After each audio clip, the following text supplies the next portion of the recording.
Welcome, Greek U Nations, episode number 432 of the Fraternity Foodie Podcast. I'm your host, Mike Eilon, CEO of Greek University. I'm a speaker and an author. Our fifth book just came out. It's called Perseverance and How to Be a Great Fraternity or Sorority Alumnus. So go and pick up that book on Amazon or Barnes & Noble today. We call these episodes the Fraternity Foodie Podcast because there is nothing like great food to bring college students together. Fun fact, I am actually a New York Giants fan, so I'm a little disappointed today in learning that my favorite player, Saquon Barkley, is going to play for the rival Philadelphia Eagles this season. Now, I was a bit happier when I saw the Giants signed outside linebacker Brian Burns from the Panthers. This guy is going to create fits for opposing quarterbacks, along with Kayvon Thibodeau on the defensive side of the ball. So we got lots of moves happening here in the offseason, and every year we always start each season with a little bit of hope that our NFL team will somehow improve over the last year. I am not confident for the Giants because they still have this quarterback situation to figure out, and it's a mess. Anyway, speaking of football, we are going to talk to our next guest today. So, raised in poverty by a single teenage mother, Reggie Ford has been fortunate to receive an education from some of the most elite institutions in our country. This diverse background has helped him understand the common threads that run through humanity. He's an old soul, a lifelong learner, a humble teacher, and a natural go-getter, bringing a unique and valued perspective to those around him. He empowers everyone he encounters as he continues to grow into his best self. His story of turning the pain and struggle of his past into peace and abundance captivates audience and makes him the epitome of perseverance. Reggie is an award-winning entrepreneur, a best-selling author, a mental health advocate, and a social activist. He is also a proud husband of Katie and dad to their beloved dog, Rosie. In his free time, he enjoys traveling, cooking, reading, practicing, and teaching yoga, as well as spending time with loved ones. Welcome to the show, Reggie. Thank you for having me, Mike. Thank you so much. This is an honor. Hey, listen, it is a pleasure to have you on the show. Anytime somebody from the Nashville area wants to come and chat on the podcast, we are going to make it happen. Listen, I love talking about your background and kind of your experience with football. I think is kind of interesting to me. You chose Vanderbilt University right here in Nashville for your undergraduate experience. You were a student athlete as well, so you played some D1 football there. You got your master's degree from Vanderbilt. I'm trying to figure out what made you decide that Vanderbilt was the right choice for you. Vandy is a special place, and I grew up here in Nashville, and so seeing Vandy and being a part of it being a part of the community was something that was important to me. I think I'm gonna sound like one of the football coaches here when I say, but you have the city, the SEC, and the degree all wrapped into one, and so Nashville, you don't get a better city than Nashville to go to school in.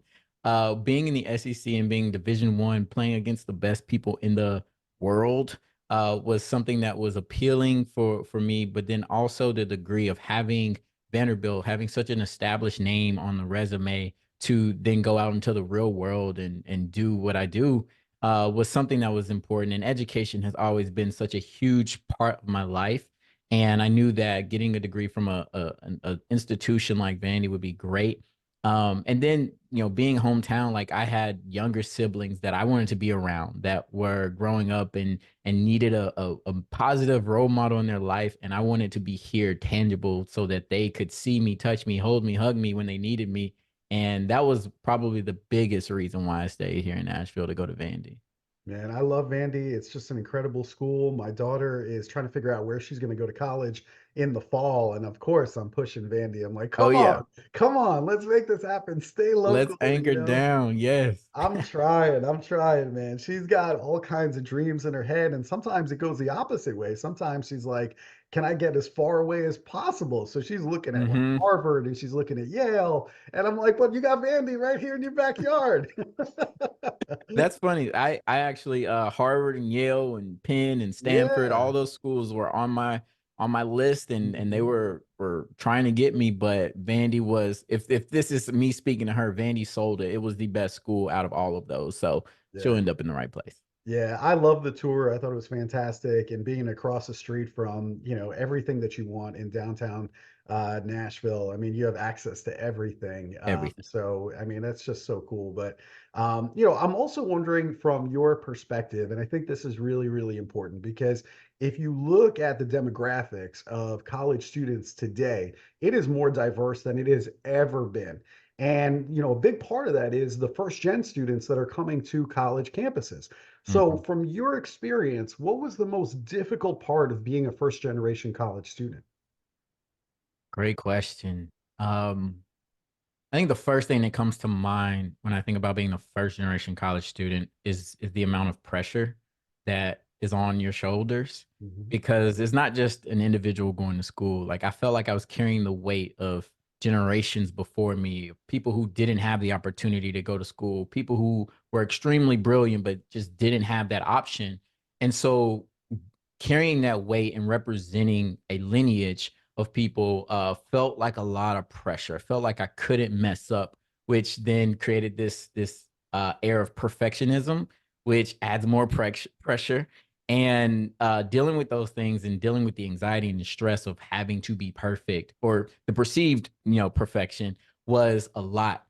And I think through the journey of even getting there, I developed, and this is through my story, my life, and a lot of different things, but I developed this rugged individualism.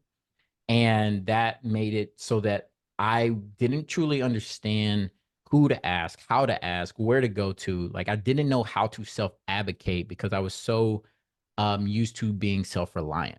Mm. And that was very difficult because it came time to, there are a lot of things that are uncertain for a first generation student of who do you go to? Do you talk to the provost? Do you talk to the dean? Do you talk to your advisor? I don't know the answers to those. And I've been so self-reliant for so long, it got hard to do that.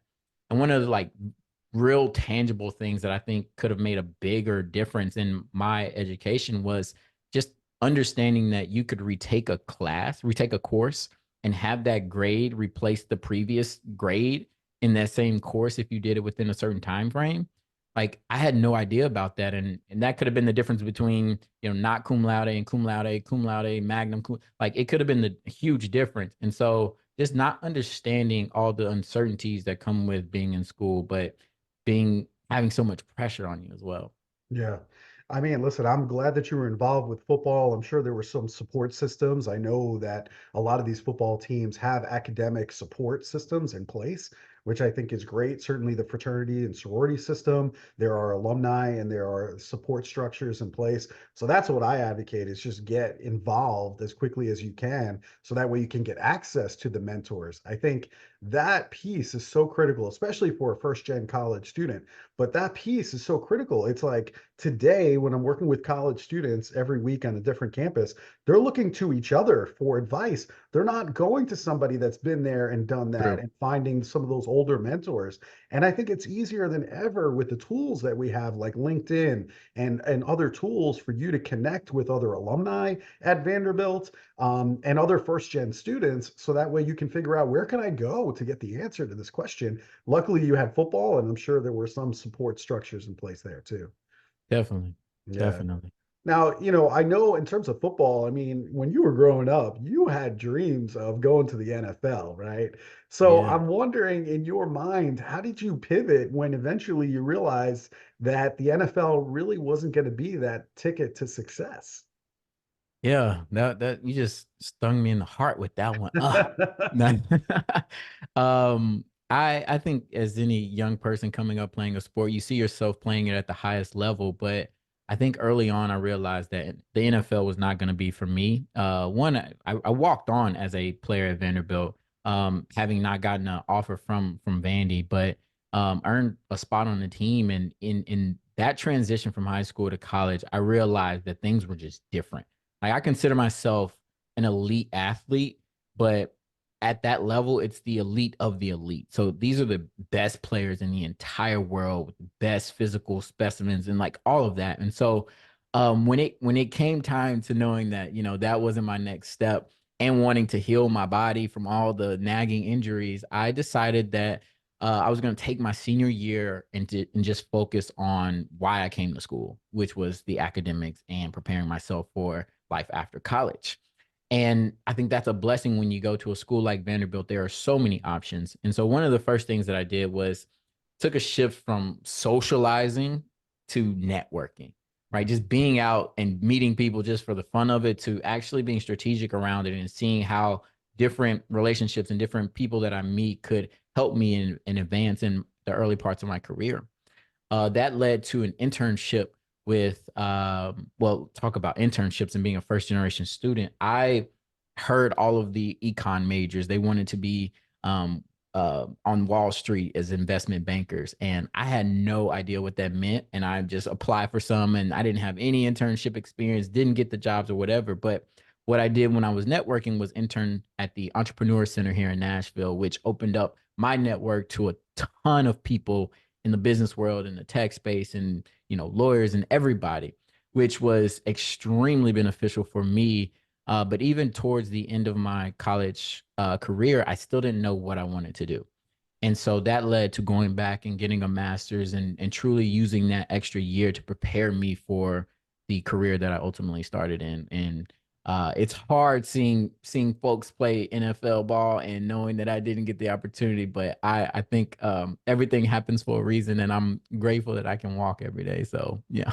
There you go. You can walk every day, and that's important too. Yes. You know, and you really just were controlling the controllables, right? I Yeah. mean, you go into the NFL. I mean, people might look at your size and be like, well, I don't know, if he's going to survive that big hit in the True. NFL, right? True. So I think that, obviously is an issue. And so you're controlling the controllables. Like, this is what I can do, and this is, what I can focus on in order to get to the next level.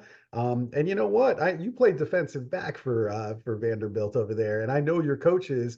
What they said was, "Hey, this guy, has a great mindset, and this guy, had a positive attitude, right?" And so those are the things you can control, right? Right. You and I, listen, I'm never going to be in the NFL. I am never going to be a pro basketball player. I just don't have the height.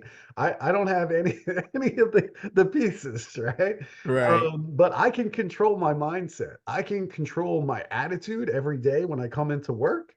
And I think you did that, and the Hmm. coaches noticed that, right? Yeah. Definitely. So I love that for you. I really do. And obviously it all worked out the way it was supposed to. Absolutely. Yeah. I don't regret a minute of it. Yeah, no, listen, that's all you can do is just leave it all out there and see what happens. And, eventually you publish your autobiography. It's called Perseverance Through Severe Dysfunction, PTSD, Breaking the Curse of Intergenerational Trauma as a Black Man in America. Now, what motivated you to write this particular book? Yeah, the book was it's a heavy title, right? All those Yes. words, they're heavy. And that was a part of the life that I was experiencing and had experienced up to that point that I feel largely the world did not know about. Right? I was a walking resume and LinkedIn profile that looked pristine, that underneath it all was a lot of chaos and turmoil, especially when it related to my mental health and my personal life that impacted the way that I showed up in school, that impacted the way that I interacted with other people in relationship, that impacted the way I showed up as an employee. All those things that were in my past, that were part of my daily life, were still there, and I felt very inauthentic in my approach to it all. And so, writing the book was my first attempt to show the world who I am in all of the facets, and that I'm not just one thing. I'm not just this person who went to a private school. I'm not just this person who, studies finance and accounting and economics. That I am a myriad of a bunch of different things. And so as I started to be more authentic and vulnerable and real in my expression, what I noticed was that the level of shame that I had about hiding all those other parts of me started to decrease, which lifted up like, oh, I can talk about these things and connect with other people. And a part of connecting with other people was that I saw that on a macro level, my story and my experience wasn't just isolated to me. Like this, the fact that I was born to a teenage mother, the fact that my father was in prison, the fact that I experienced a lot of abuse and things in my childhood, that wasn't unique to me. And so I could connect with other people and show them that they weren't alone in their struggles. And And it was the first time that I ever truly understood what mental health looked like when it was poor, and what poor mental health looks like.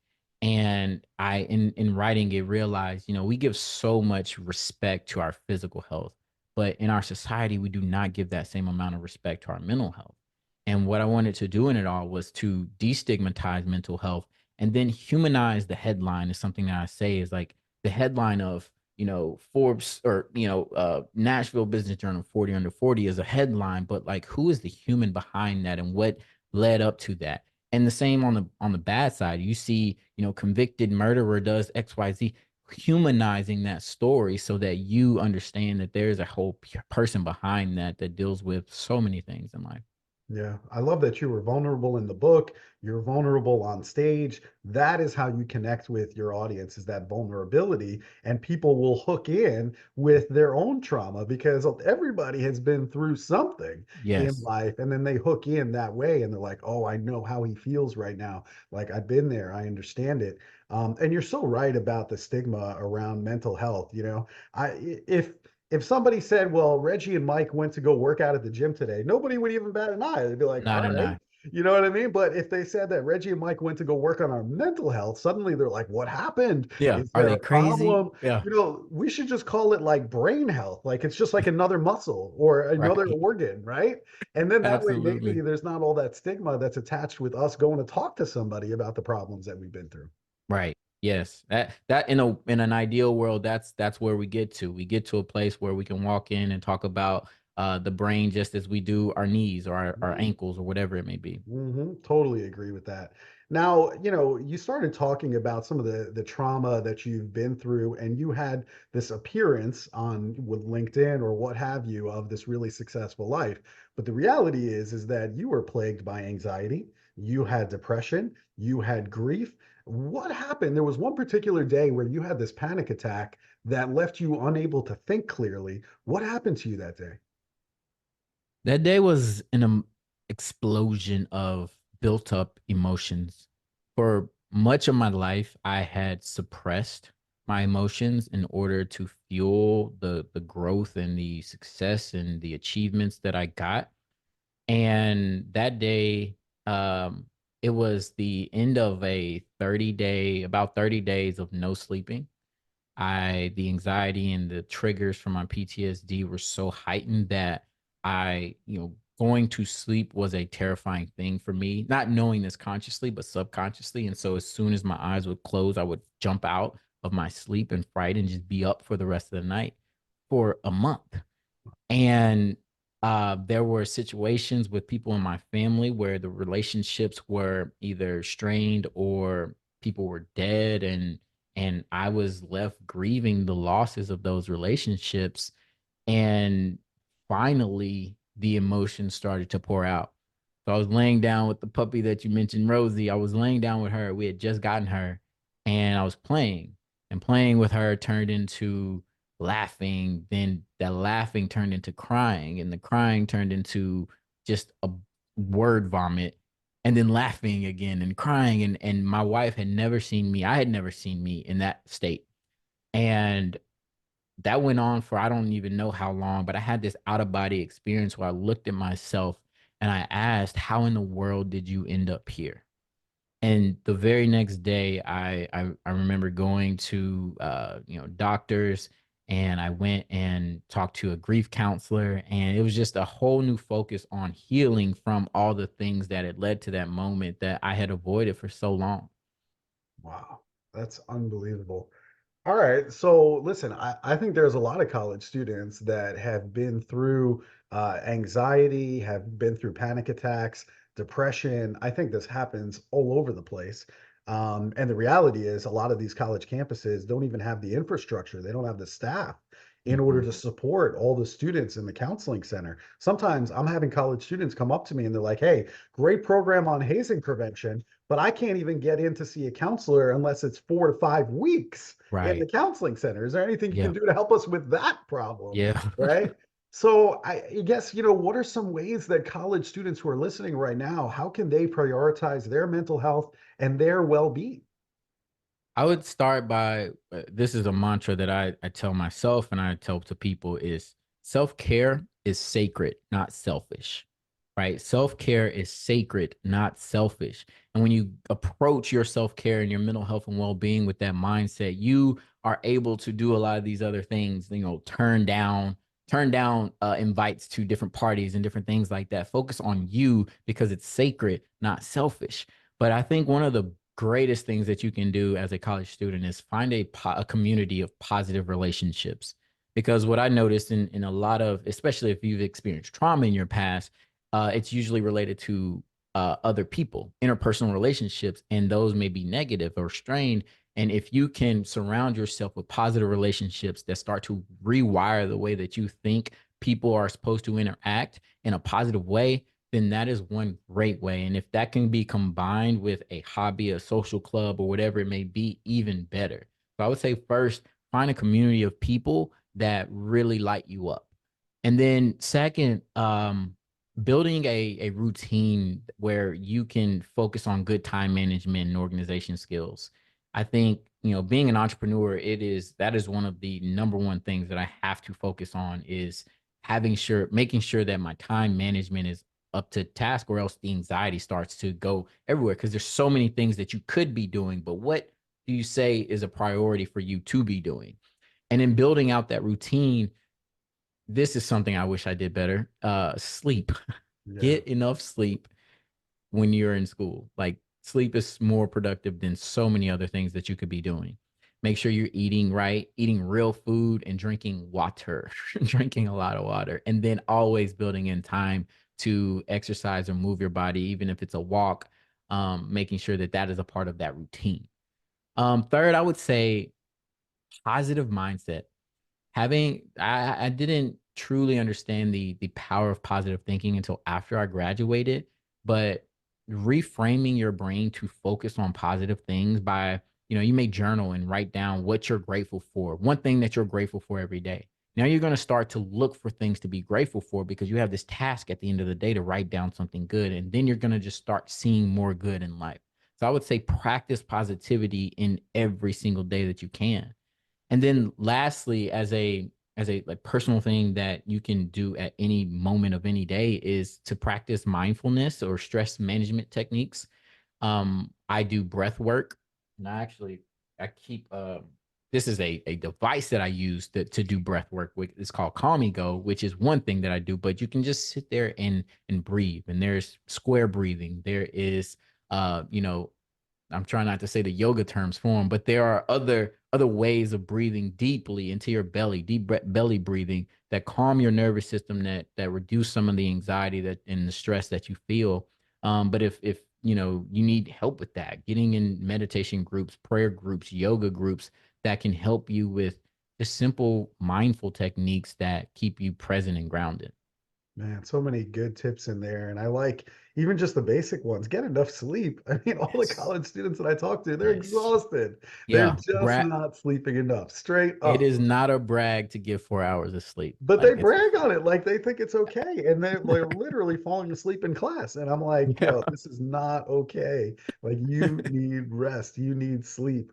Yes. So yeah, just so, so important. And I also like that conversation about looking at the people surround you and figuring out, are they adding to your life or are they subtracting from your life? And you really, Mhm. really got to ask yourself that question. And even the most motivated people on the planet, they also need motivators. Okay. Yes. I mean, So you true. look at Michael Jordan. I mean, who would Michael Jordan be without a Phil Jackson, right, to motivate him? Michael Jordan is one of the most motivated people on earth. Yeah. Okay. I mean, straight up. However, he also needs somebody that's going to push the right buttons every single night so he can score 50 points out on the floor. And Yes. Phil Jackson knew how to do that, And so that's what made it all work. Yes. So true. So true. So you got to think about who's surrounding you. I think that's super important. And but believe me, the most motivated people on the planet, the Mike Tysons, the Tiger Woods, whoever you want to talk, they all had a motivator in their life. Every Mhm. single one of them. Go and look. It's just facts. So Yeah. think about the people that are surrounding you and ask yourself if they're really adding or subtracting. And so, the other thing that I wanted to talk to you about too is perseverance, because that's really kind of has been your focus. And I think that perseverance, that's what makes all the difference between those who aren't reaching their goals in life and those who do. I think that's really what separates us. So, talk about the process and the steps of perseverance. Yeah, so in my book, I coined the process of perseverance. And that process is from pain to passion, passion to purpose, purpose to power, power to peace. And pain is the what? What did you experience? What is the annoyance, the frustration, the pain, the problem? What is that? That is there for everyone. For businesses, they're trying to solve a problem. For individuals, there is some pain in their past or whatever it may be. That is the first step, is acknowledging that pain, knowing that it's real, and then what? Right? So the pain is the what, then passion is the desire. The desire is an emotion to change something about that pain. You want to prevent it in your life or stop it in your life or prevent it in someone else's life. Like you can have a passion for someone else, but passion alone isn't sufficient because there can be negative emotions tied to that passion, and we see a lot of crimes of passion. And so you have to convert that into purpose. Purpose is the why. Why do you do what you do? What is the positive influence that comes out of you doing all the things that you do towards your goal? And then ultimately you get to power. Power is the how. How do you go about doing that? What certifications, what qualifications and credentials and competencies that you need to gather in order to be that professional, to be that expert in whatever it is that you need to do in order to solve that pain point. And then peace is the result. When you put all those things together, then you sit there and you look at the process of perseverance. You go from pain to passion, passion to purpose, purpose to power, power to peace, be able to realize all the things that you've worked hard for. Mm, well said. Really, really nice. Now, I know that you have the ability to build rapport with other people very, very quickly. I can tell that almost immediately. And so I'm wondering, how can today's college students build deeper connections with other students on campus and ultimately gain that sense of belonging that they seek? And you know what I'm talking about. As a first gen student, you need that sense of belonging in order to execute at a high level at Vanderbilt. Mhm. If you don't feel like you belong, you're never going to be able to reach kind of the pinnacle of your career. So how can they build these deeper connections with other students?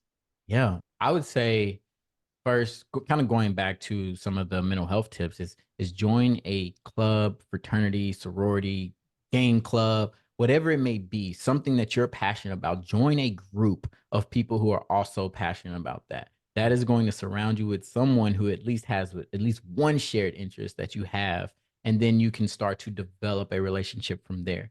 But I think for me personally, what I've found to be most impactful in developing deep relationships is telling stories and being vulnerable. Again, vulnerability allows you to humanize those headlines. And so if you get to a place where you can have a go a little bit deeper than the surface level with someone and tell them a story, you're going to learn more about their life. You're going to learn about their why. You're going to learn about all of the different things that make them them. And I'll say I've known some people for 20 plus years. And when I wrote my book and they read it or we talked about it, I learned so much more about them. And our relationship got so much stronger because I was vulnerable and it allowed them to be vulnerable and it allowed us to grow a stronger relationship. And so I say, tell stories, tell them from your perspective. And if you're on the receiving end of that, be open and judgment free of someone telling their story so that it's a safe space for everyone. And then lastly, you got to get off the phone. You got to get off the phone and meet people in person, Yeah. right? We see, especially post COVID, the levels of loneliness. I was reading one poll where it's like 77% of college students have experienced loneliness and Mhm. feel lonely, and that's ridiculous. I think that was Gallup poll. And to like we're so connected virtually, but it's a disconnect in what we truly desire and need as human beings, which is that social interaction. So find the meetup group on your phone, but then go meet up and put your phone away. And the more you can practice that, the better and deeper connections you'll make. I love it. I absolutely love it. And you're so right about that vulnerability piece. I was working with a sorority probably about 6 months ago, and they were complaining that they couldn't build authentic connections in the recruitment process. And I'm like, asking about, what does recruitment look like? A lot of times on Instagram or wherever, we see these like, recruitment videos of these sororities like on a speedboat, for example, with glitter everywhere. And I'm like, you're not on speedboats every day. Like, No, come on. I'm like, this is a landlocked state. Where are you on speedboats every day? Like, please. Okay. And, and I said, just be authentic, be real, be vulnerable. And that's how the connections are going to Mhm. start to form. But as long as you're putting on this show, this Right. performance, people are going to be able to sniff out the fact that this isn't real, True.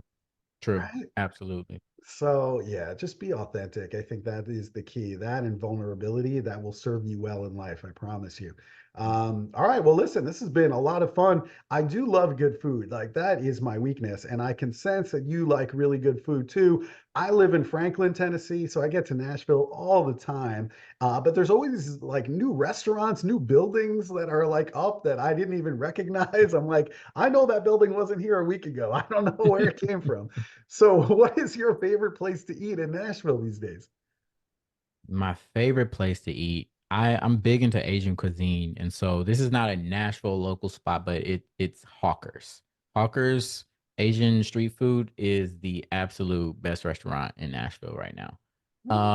And then second to that, I would say Louis Kitchen. So those are my two spots that I love to go to. But when you come and you want some good pizza, go to Slim and Huskies. And then if you're into Caribbean food, Rhythm and Spice. So good. I So love all the suggestions. yeah. I've never been to Hawkers. I'm gonna have to check that out because I'm also big into Asian food. I go to Vui's Kitchen all the time. There is an office here in Franklin, so I get that all the time. The pho is to die for. It is very, very Yes. good. So I eat that all the time, but I will check out the other spot and I'm gonna let When you you know. go to Hawkers, get Yaki Udon. All Just right, don't done. go wrong. Mic drop. Can't go wrong. Yes. Yeah. All I'll right, I'm save going you to some check out trouble. Hawkers. Now I can't wait because I've never been there. So I'm looking forward to this. This is going to be good. All right. So if students want to book you to speak on their college campus, where should they go to connect with you? Yeah, you can go to my website, reggiedford.com. I'm active on Instagram and LinkedIn and YouTube and all those other places as well at Reggie D. Ford. So Reggie D. Ford, that'll get you to everything. And you can learn more about all the things that I do. Talking with you, Mike, I was certified in mental health first aid. I've been a trauma-informed certified yoga instructor. So if you're ever in Nashville and you're looking for a good yoga class, you might can check me out. And I'm always looking to help people in building their personal resilience, managing the mental health and anxiety around all of that. And yeah, if that's something that you're looking for, I'm your guy. I love it. I love it. ReggieDFord.com, ReggieDFord.com. Go and check him out. I'm super happy that you went out and you got that mental health first aid. That is always a good thing. And listen, I mean, all the best. This is going to be incredible. I know the students have so much to learn from you. So please connect with Reggie. Thank you so much for sharing all this great information on our podcast today. Thank you for having me, Mike. I appreciate it. My pleasure. And to our listening audience, if you like this conversation with Reggie today, I want you to like it and I want you to share it with other students that need to hear this message about perseverance and mental health. And we look forward to seeing you on another episode of the Fraternity Foodie Podcast. Thanks so much for joining us. We'll see you next time.